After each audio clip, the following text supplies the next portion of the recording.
Welcome students. आज हम start करेंगे आपकी बुक का 4th चैप्टर जिसका नाम है हीट एंड टेम्परेचर।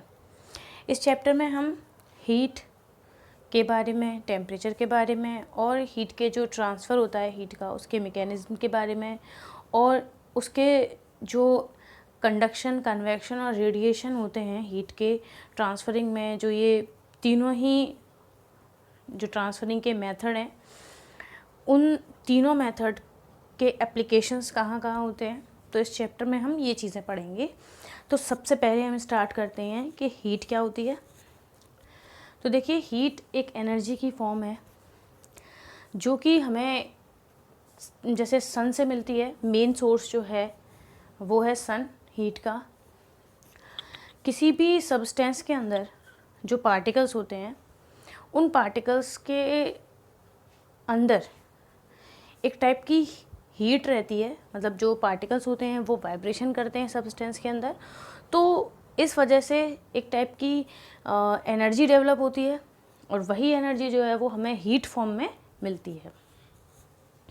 हम हीट को जज कर सकते हैं टच करके, जैसे फील भी कर सकते हैं स्किन के थ्रू। जैसे अगर हमने किसी गर्म चीज़ को टच किया तो हम फ़ौरन बोल देते हैं ये चीज़ गर्म है। किसी ठंडी चीज़ को टच करते हैं तो बोलते हैं वो चीज़ ठंडी है। तो ये सब चीज़ें हमें फ़ील होती है स्किन से। गर्मी में जो नॉर्मली हम पहनते हैं कॉटन के क्लोथ्स, जिससे हम कंफर्टेबल फ़ील करें, जिससे हमारा जो बॉडी टेम्परेचर है वो मेंटेन रह सके। और सर्दियों में हम अपनी बॉडी को गर्म बनाए रखने के लिए पहनते हैं वूलन क्लॉथ्स। तो हम अपनी स्किन के थ्रू फील करते हैं कि कौन सी चीज़ गर्म है, कौन सी चीज़ ठंडी है। जैसे अगर सर्दी के मौसम में आप ब्लैंकेट में बैठते हैं तो ब्लैंकेट में जैसे ही आप बैठना स्टार्ट करते हैं तो थोड़ी देर बाद वो ब्लैंकेट गर्म हो जाता है, तो हम फील कर सकते हैं कि वो गर्म हो गया है। उस वार्मथ को हम फील कर सकते हैं। तो हम जो भी फील करते हैं वो अपनी स्किन के थ्रू कर पाते हैं। इस चीज़ में कभी कभी टंग भी वर्क करती है। फिंगर्स जो होती हैं वो मेनली हम यूज़ करते हैं सेंस करने के लिए कोई चीज़ गर्म है या कोई चीज़ ठंडी है। तो ज़रूरी नहीं है कि कोई चीज़ जैसे होता है ना, हम अगर किसी भी चीज़ को टच कर रहे हैं तो कभी कभी ऐसा होता है कि टेम्परेचर उसका वही है, लेकिन हमें वो ठंडी या गर्म सेम टाइम पे फील हो सकती है, जिसको हम एक एक्टिविटी से समझेंगे। देखिए, यहाँ पे ये एक्टिविटी की गई है जिसमें जैसे आप देखिए, ये एक्टिविटी आप खुद भी करके देख सकते हैं। जैसे आपने 3 ये तैयार किए बाउल, या एक नॉर्मली आप एक ग्लास का टम्बलर टाइप में ले सकते हैं, जिनमें आपने ए में हॉट वाटर फिल किया, बी में आइस कोल्ड वाटर फिल किया और सी में आपने टैप वाटर जो नॉर्मल टेम्परेचर पे है वो फिल किया। आप जब ए वाले टब में हाथ डालेंगे और बी वाले में डालेंगे तो दोनों ही टब में आप एक साथ हाथ डाल के रखिए, तो थोड़े टाइम बाद क्या होगा, आपका जो एक हाथ है वो गर्म हो जाएगा, एक हाथ ठंडा हो जाएगा। जो ए में हॉट वाटर आप फिल करेंगे वो सिर्फ हॉट होना चाहिए, ये नहीं बॉइलिंग वाटर हो जिससे आपका हाथ जल जाए। तो दोनों ही टब में आप हाथ रखने के बाद थोड़ी देर सी वाले टब में दोनों हाथ एक साथ डाल दीजिए। तो जो हाथ आपने हॉट वाटर में रखा था उसके लिए तो नॉर्मल वाटर कैसा होगा, ठंडा होगा। लेकिन जो आपने हाथ बी वाले टब में रखा था उसमें आइस कोल्ड वाटर था, जिसकी वजह से आपको ये सी टब वाला वाटर गर्म फील होगा। तो हमें सेम टाइम पे किसी भी चीज़ का जो हीट है वो अलग अलग फील हो सकती है। डिपेंड करता है जो आपके मतलब आपकी जो बॉडी है, आपकी जो स्किन है, वो उस टाइम पे कितनी हीट को सेंस कर पा रही है। तो हम सेम टाइम पे अलग अलग हीट को सेंस कर सकते हैं। अब देखिए, हीट और टेम्परेचर का रिलेशन देख लेते हैं। नॉर्मली अगर आपको किसी चीज़ का बताना है, कोई चीज़ कितनी गर्म है कितनी ठंडी है, तो उसे मेज़र करने के लिए हम यूज़ करते हैं टेम्परेचर का। अगर कोई चीज़ गर्म है तो उसका टेम्परेचर हाई होगा, और अगर किसी चीज़ का जो मतलब कोई चीज़ अगर ठंडी है तो उसका टेम्परेचर कैसा होगा, कम होगा। तो हम हीट को अब किस तरह से डिफ़ाइन कर सकते हैं? टेम्परेचर डिफरेंस की वजह से जब एक बॉडी से दूसरी बॉडी तक एनर्जी ट्रांसफ़र होती है तो इस एनर्जी को ही क्या बोलते हैं? हीट बोलते हैं। हीट हमेशा अगर किसी चीज़ से ट्रांसफ़र हो रही है तो वो उस चीज़ को ठंडा कर देती है, मतलब वो चीज़ ठंडी हो जाती है। और अगर जिस चीज़ में ट्रांसफ़र हो रही है तो उस चीज़ को कैसा कर देती है? गर्म कर देती है। जैसे एनवायरनमेंट के लिए देखा जाए, जैसे एनवायरनमेंट का जो टेम्परेचर रहता है वो समर में हाई रहता है और विंटर में लो रहता है। तो विंटर में टेम्परेचर आसपास का लो होने की वजह से आपकी बॉडी का जो टेम्परेचर है वो आसपास के टेम्परेचर से ज़्यादा होता है, तो आपकी बॉडी से हीट बाहर की तरफ जाती है, मतलब एनवायरनमेंट में रिलीज़ होती है, जिस वजह से आपको ठंड लगती है। और आप जो कपड़े पहनते हैं वो ऐसे पहनते हैं जिससे आपकी बॉडी से हीट निकलना जो है वो कम हो सके, जिससे आपकी जो बॉडी की हीट है वो आपके कपड़ों में ही बनी रहे, जिससे आपकी बॉडी से हीट कम से कम निकल पाए एनवायरनमेंट में। और जो समर सीज़न में क्या रहता है कि जो आसपास की टेम्परेचर है एनवायरनमेंट का वो आपकी बॉडी के टेम्परेचर से ज़्यादा होता है, इस वजह से एनवायरनमेंट की जो हीट है वो आपकी बॉडी के अंदर जाने लगती है, जिसकी वजह से हमें गर्मी महसूस होती है। और फिर बॉडी के टेम्परेचर को मेंटेन करने के लिए हमारी बॉडी से स्वेट निकलता है और फिर हमारी बॉडी का जो टेम्परेचर है वो मेंटेन हो पाता है। देखिए, इसी बेसिस पे थोड़ा मेज़रमेंट ऑफ टेम्परेचर जो है उसके बारे में कुछ बताया गया है कि अगर हम कहते हैं किसी चीज़ को कोल्ड तो उसका टेम्परेचर थोड़ा सा हम जज कर सकते हैं, मतलब हमारी बॉडी से हल्का सा टेम्परेचर कम है। और अगर हम बहुत ज़्यादा कोल्ड है तो उस कंडीशन में जो टेम्परेचर है वो हमारी बॉडी से बहुत कम है। जो भी चीज़ हम टच कर रहे हैं वो चीज़ का टेम्परेचर हमारी बॉडी से बहुत कम है, इस वजह से उसे हम वेरी कोल्ड बोलते हैं। जैसे आइसक्रीम जो है वो वेरी कोल्ड है। अगर हम इट इज़ हॉट बोल रहे हैं तो इसका मतलब वो चीज़ हमारी बॉडी से हल्का सा टेम्परेचर ज़्यादा रखती है। और अगर इट इज़ वेरी हॉट बोल रहे हैं तो इसका मतलब वो ऐसा टेम्परेचर है जो कि हमारे लिए कंफर्टेबल नहीं है, अनकंफर्टेबल है, बहुत ज़्यादा गर्म है।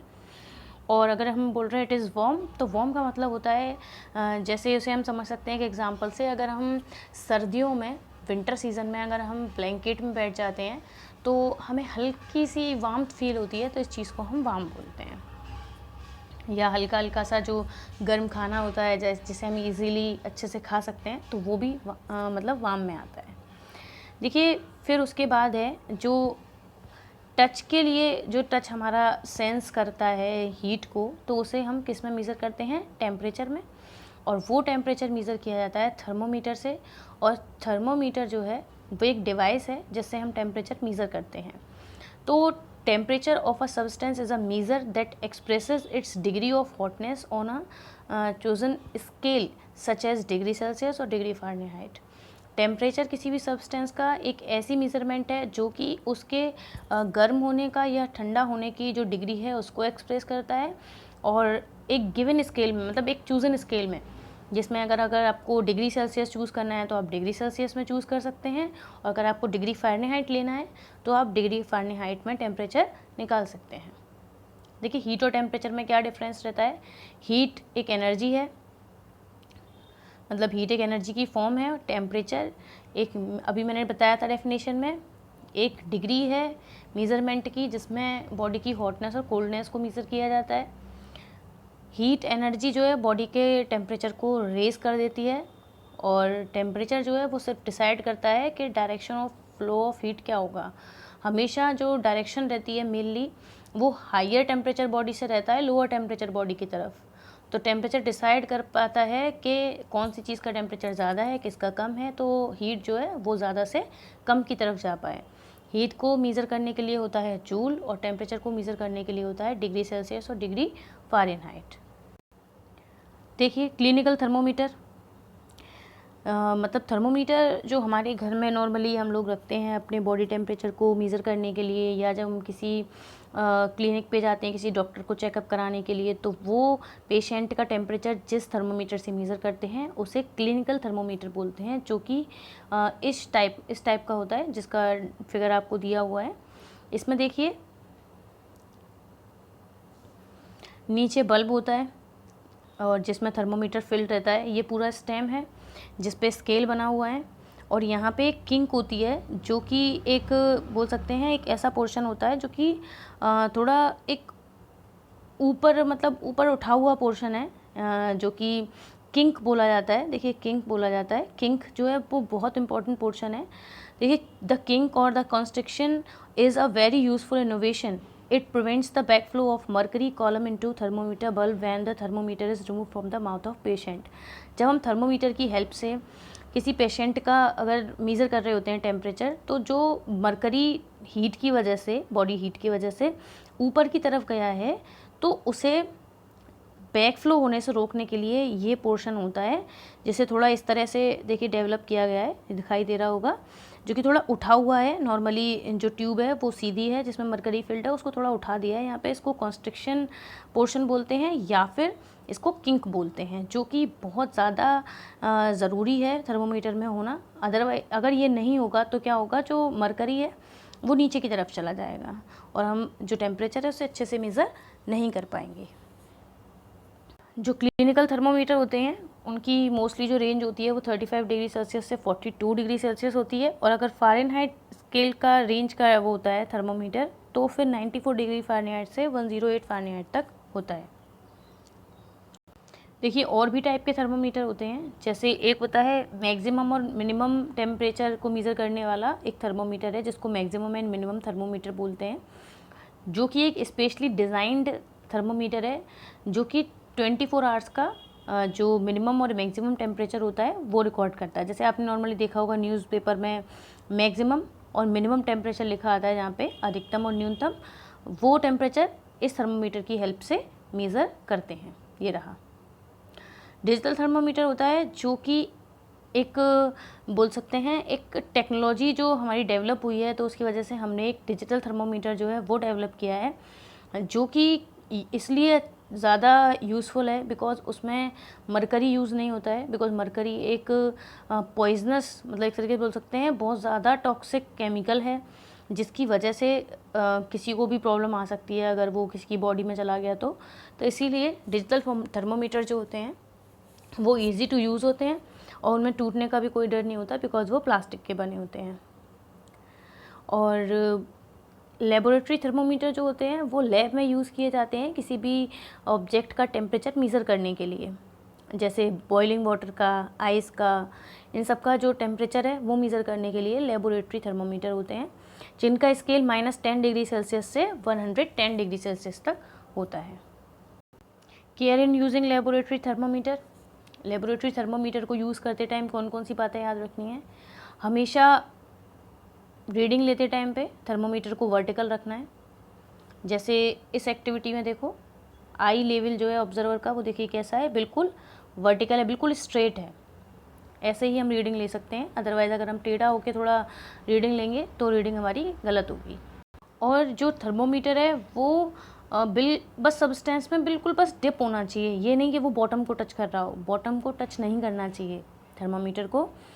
और जो थर्मोमीटर है उसको सब्सटेंस के अंदर इमर्स ही रहना चाहिए, और हमारी जो आइज़ हैं वो मरकरी के लेवल को अच्छे से मेज़र कर पाएँ, जिसके लिए हम उनसे अच्छे से देखें स्केल को और मरकरी की पोजीशन को, जिससे हम करेक्ट रीडिंग ले पाएँ। नेक्स्ट है इसमें क्लिनिकल और लेबोरेटरी थर्मोमीटर में क्या डिफरेंस रहता है। क्लिनिकल थर्मोमीटर साइज़ में छोटे होते हैं, लेबोरेटरी थर्मोमीटर साइज़ में बड़े होते हैं। स्केल का डिफरेंस होता है, क्लिनिकल थर्मोमीटर का स्केल 35 से लेके 42 होता है और लेबोरेटरी का -10 से लेके 110 डिग्री सेल्सियस तक होता है। क्लिनिकल थर्मोमीटर में कॉन्स्ट्रिक्शन होता है, किंक जो मैंने बताई थी, लेकिन लेबोरेटरी थर्मोमीटर में ऐसा नहीं होता है। और क्लिनिकल थर्मोमीटर में one needs to give few jerks for the mercury to make it fall for the next use। अगले यूज़ के लिए मरकरी को नीचे लाना पड़ता है बिल्कुल थर्मोमीटर में, जिससे उसका यूज़ कर सकें। और लेबोरेटरी थर्मोमीटर अपने आप जो मरकरी है वो रूम टेम्परेचर तक अपने आप चला जाता है। नेक्स्ट इसमें देखिए एक टॉपिक और है छोटा सा, जिसको बोलते हैं थर्मल इक्विलिब्रियम। थर्मल इक्विलिब्रियम बोलते हैं जब दो बॉडीज़ या दो से ज़्यादा बॉडीज़ एक दूसरे के कांटेक्ट में रखी जाती हैं बिल्कुल, तो उनमें आपस में बिल्कुल भी हीट फ्लो नहीं हो रहा हो, तो इसको बोलते हैं थर्मल इक्विलिब्रियम। जैसे हमने दो चीज़ें साथ साथ रखी, बिल्कुल पास पास दो ऑब्जेक्ट, दो बॉडीज़ रख दी जिनमें आपस में एनर्जी का फ्लो नहीं हो रहा है, तो ये जो स्टेट है वो क्या बोली जाती है? Thermal equilibrium. हमेशा थर्मल इक्विलिब्रियम जो है वो अचीव करने की कोशिश रहती है बॉडीज़ की। जैसे अगर आप किसी हॉट सब्सटेंस को और किसी कोल्ड सब्सटेंस को पास पास रख दें, तो हॉट सब्सटेंस अपनी हीट को ट्रांसफ़र करता रहेगा कोल्ड में, जब तक थर्मल इक्विलिब्रियम अचीव नहीं हो जाता। तो थर्मल इक्विलिब्रियम होता है जहाँ पे जो नेट हीट एक्सचेंज है वो क्या हो? ज़ीरो। अब मैं पहले यहीं तक ही बता रही हूँ जिसमें मैंने हीट और टेम्परेचर को मेज़र करने के लिए जो थर्मोमीटर यूज़ किए जाते हैं वो आपको क्लियर कर दिए हैं। नेक्स्ट वीडियो में मैं ट्रांसफ़र ऑफ हीट बताऊँगी। तो ट्रांसफ़र ऑफ हीट में हम जब पढ़ेंगे तो पहले हमें इस वीडियो को अच्छे से देखना पड़ेगा, समझना पड़ेगा, और जिससे हमें टेम्परेचर की पूरी नॉलेज हो, हीट की पूरी नॉलेज हो, तब हम नेक्स्ट टॉपिक जो है उसे अच्छे से समझ सकते हैं। तो आप इस वीडियो को अच्छे से समझें और जो भी डाउट्स हैं वो क्लियर करें। Thank you.